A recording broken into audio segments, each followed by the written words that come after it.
আসসালামু আলাইকুম। সবার জন্য দোয়া করি আল্লাহ তাআলার রহমতে সবাই ভালো থাকেন। কয়েকদিন যাবত এবং কি ঈদের পর থেকেই আবহাওয়া অনেক খারাপ যাচ্ছে। দেশ এবং কি দেশের বাহিরেও একই অবস্থা।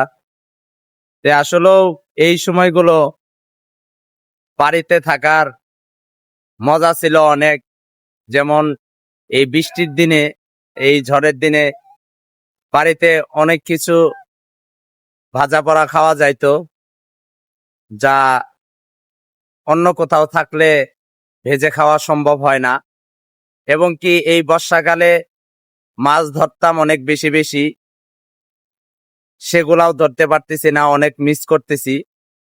আসলেও যারা গ্রামে আছেন তারা এগুলা খুব সুন্দর অনুভব করতে পারতেছেন।